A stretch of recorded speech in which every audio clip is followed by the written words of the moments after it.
गोविंद करूँ मैं तेरी भक्ति, रहे जन्म जन्म का साथ। मुझको कुछ भी नहीं चाहिए, थामे रखना मेरा हाथ। भक्त और भगवान के प्रेम की आज बहुत ही सुंदर एक प्रसंग आज आपके साथ हम साझा करने वाले हैं। तो भाव से इस कथा को आप सुने। समुद्र किनारे एक गांव में एक कृष्णाबाई नाम की एक बुढ़िया माता रहती थी। वह भगवान श्री कृष्ण की परम भक्त थी और वह एक झोपड़ी में रहा करती थी। कृष्णाबाई का वास्तविक नाम सुखिया था, पर कृष्ण भक्ति के कारण इनका नाम गांव वालों ने कृष्णाबाई रख दिया।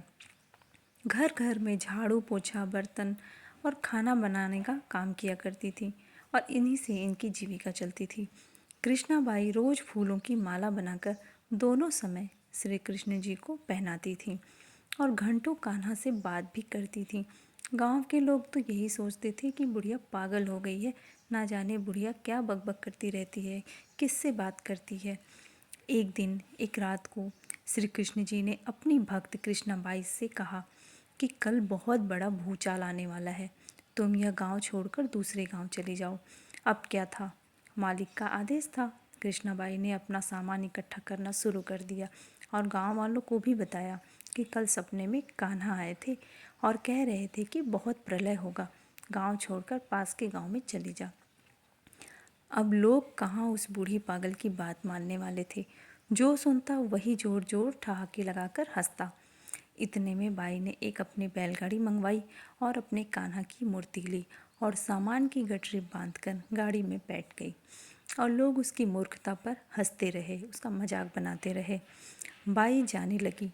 अपने गांव की सीमा पार कर अगले गांव में प्रवेश करने ही वाली थी कि उसे कृष्ण की आवाज़ आई, अरे पगली, जा अपनी झोपड़ी में से वह सुई तो ले आ जिससे तू माला बनाकर मुझे पहनाती है।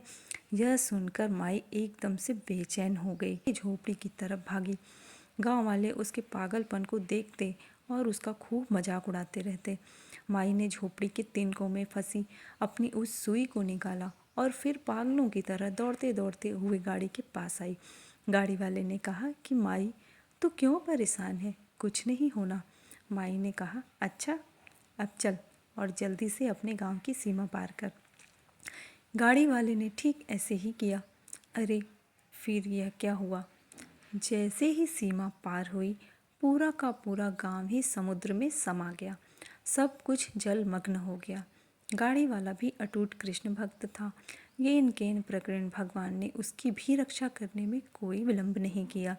इस कहानी से हमें तो यही शिक्षा मिलती है कि प्रभु जब अपने भक्त की मात्र एक सुई तक की इतनी चिंता कर सकते हैं तो वह भक्त की रक्षा करने के लिए कितनी चिंतित होते होंगे। जब तक उस भक्त की एक सुई उस गांव में थी तब तक पूरा गांव बचा था और जैसे ही वो अपनी सुई लेकर उस गांव से बाहर गई, सारा का सारा गांव ही जलमग्न हो गया। भक्ति में कितना विश्वास, और भक्त के लिए भी भगवान उतने ही तत्पर रहते हैं, उसकी सेवा के लिए उसकी फिक्र करते हैं।